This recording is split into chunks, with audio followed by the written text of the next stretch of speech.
Bonsoir et bienvenue sur Athénée Noctua, votre podcast de philosophie du vendredi soir pour philosopher un peu à l'heure bleue. Je vous propose ce soir le commentaire philosophique de l'œuvre de Francisco Goya qui s'intitule Saturne dévorant un de ses fils. Cette œuvre date du début du XIXe siècle, plus précisément, elle a été créée entre 1819 et 1823 et elle est une œuvre qui est assez grande puisqu'elle fait 1,46 m par 83 cm. Elle représente une scène de mythologie classique qui reprend un texte très célèbre d'Hésiode dans sa Théogonie, texte auquel je ferai allusion puisque je vous proposerai donc un commentaire de cette œuvre orientée vers le thème qui nous occupe en classe préparatoire cette année, ECG-ECT, qui est le thème de la violence. Cette peinture est donc une scène très choquante, d'anthropophagie, une scène de cannibalisme. Entendons par là que la représentation du dieu Saturne, Chronos chez les Grecs, Saturne chez les Latins, est anthropomorphique, on le représente comme un homme âgé. En effet, Chronos est le temps.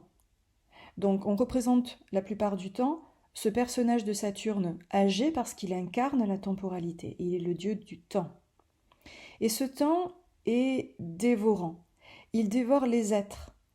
La métaphore bien sûr de la dévoration de l'enfant est sans doute à interpréter comme le symbole du temps qui dévore chacun de nous. Autrement dit, c'est le temps qui dans un premier temps nous fait violence. Le temps, c'est ce qui nous fait naître dans un premier moment. Nous naissons du fait de la violence même de l'accouchement de nos mères. Nous vivons un premier acte de violence qui est la séparation du cordon ombilical, de l'osmose dans laquelle nous avons vécu notre première existence intra-utérine. Il y a donc une violence du commencement, une violence de l'origine même, qui s'inscrit dans le temps, naît à une origine, vient de naître. C'est à partir de ce moment qu'il s'inscrit dans la temporalité. Le mot origine en latin vient de origo, qui désigne la provenance, la naissance, la cause. O-R-I-G-O, lequel terme vient du verbe oriri, se lever, naître, O-R-I-R-I, terme intéressant puisqu'il a donné le mot orient, lieu où le soleil se lève. Donc dès que nous sommes inscrits dans la temporalité, nous naissons, et cet acte d'inscription dans la temporalité est vécu comme une violence. Ce peut être bien sûr également la violence de l'existence même. La temporalité nous inscrit dans le ressenti de la douleur, dans la maladie potentielle, dans le sentiment de notre propre finitude. Donc nous savons que nous allons mourir un jour. Voilà une violence psychologique qui se rajoute à celle physique de la maladie ou du vieillissement. Ce qu'on constate à la vue de cette toile, c'est que le temps a les yeux exorbités du fou et la bouche ouverte. Le temps est terrifiant. Chronos est une divinité angoissante. C'est une divinité qui n'est pas l'ami de l'humain, mais au contraire, ce qui le dévore, ce qui l'engloutit, le consomme, le consume. Le petit être est enserré dans les mains jointes du personnage divin de Chronos, c'est-à-dire que le temps, c'est d'abord ce qui nous saisit, c'est ce qui nous prend, ce qui exerce une contrainte sur nous, nous les êtres vivants. En effet, nous pourrions rattacher cette dimension dévorante, qui là s'exerce sur un petit être humain, en l'occurrence l'un de ses fils, à la façon dont le temps dévore tout, c'est-à-dire produit la ruine de ce que nous avons façonné, élaboré, construit, par exemple, la civilisation, produit également le pourrissement du vivant, inscrit lui-même dans la temporalité, et cela dans un mouvement qui va dans un sens et un seul, parce que le temps c'est l'irréversible, ce corps qui est à moitié rongé par Chronos, Saturne, ne pourra retrouver son intégrité passée.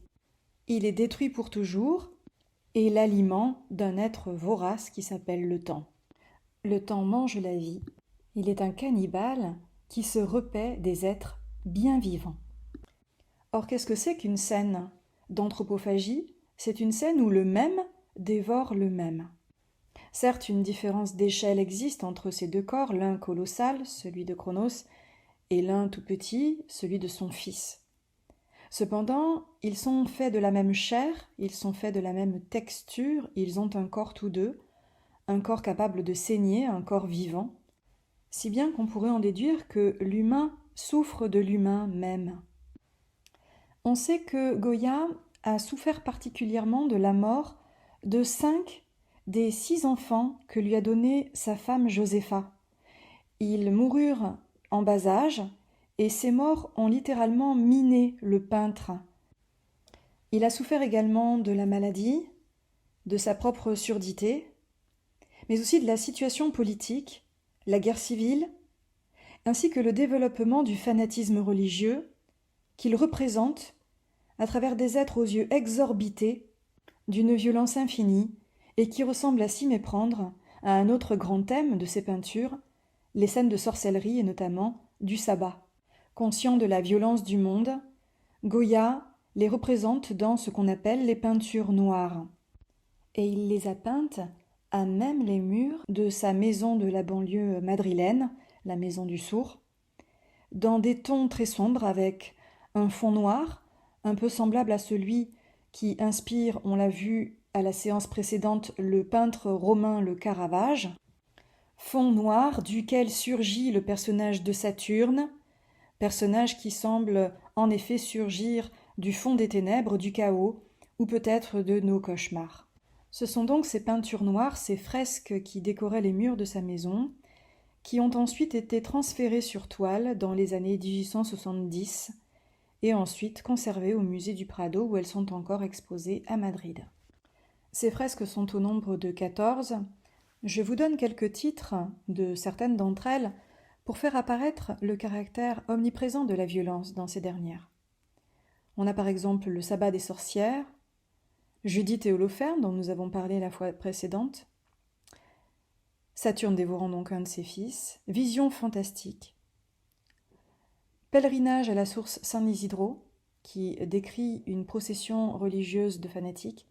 Autrement dit, je ne vais pas faire le décompte bien sûr des 14 fresques, mais le thème de la violence y est absolument omniprésent.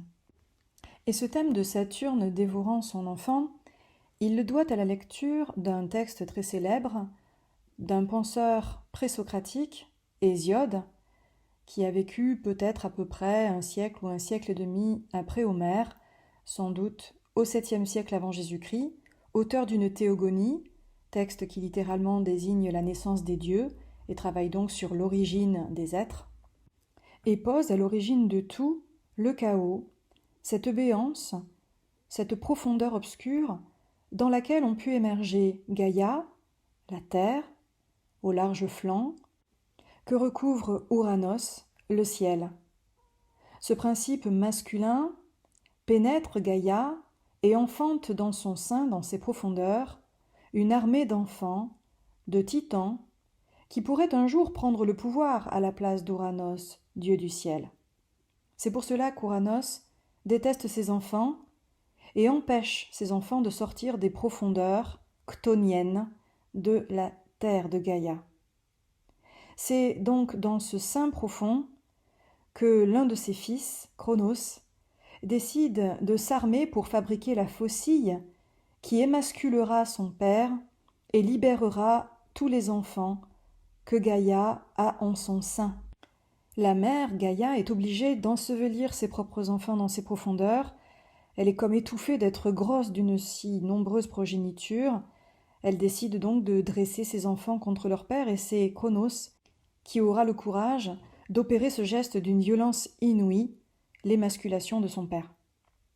Il se saisit de la main gauche des parties d'Ouranos et tranche sa génitalité de la main droite, prend le phallus et le jette sans se retourner. Le phallus tombe dans la Méditerranée et, dit-on, du sperme tombé dans la Méditerranée, de cette écume qu'on appelle Aphros en grec, est née Aphrodite, la déesse de beauté. Si le ciel est si éloigné de la surface terrestre, c'est parce que Ouranos a voulu la fuir, a hurlé et a fui tout en haut du monde pour ne plus en bouger. Il a décidé de ne plus jamais s'unir à Gaïa, que de manière indirecte lors de pluies fécondantes. Et les gouttes de sang qui tombèrent sur la terre de son sexe émasculé donnèrent naissance aux guerres et aux conflits. Le sens d'Ouranos est aussi fécond que son sperme, mais il féconde le mâle. Le pouvoir fécondant d'Ouranos perdure bien après l'émasculation. De là naissent le mâle, mais aussi les Érinies, E-R-Y-N-I-E-S, qui sont les déesses de la vengeance, lesquelles gardent toujours le souvenir de l'affront d'un parent à un parent, en l'occurrence ici d'un fils à son père, et feront un jour payer ce crime. Les Érinies représentent la haine née du crime consanguin, la mémoire de la faute et l'exigence du paiement. Naissent également de ce sang les géants, qui sont des guerriers d'une extrême violence, ayant le goût du meurtre et le goût de la bataille. Enfin naissent aussi les Méliades, qui sont les nymphes de ces arbres qui sont les frênes, frênes dans le bois desquels on fabrique les lances, les armes de la guerre. Ce sont des nymphes guerrières vouées au massacre. On le constate, le premier crime décrit par ce poète grec, c'est celui d'empêcher un enfant de vivre librement. C'est la haine du père contre l'enfant qui pourrait un jour le détrôner, prendre sa place. À ce crime-là succède le crime de vengeance, vengeance d'une mère et d'un fils contre la haine paternelle, laquelle produira elle aussi de la vengeance et du combat, puis du châtiment un jour. On le voit, la violence est prise dans la temporalité elle-même, parce que jamais la violence ne s'arrête.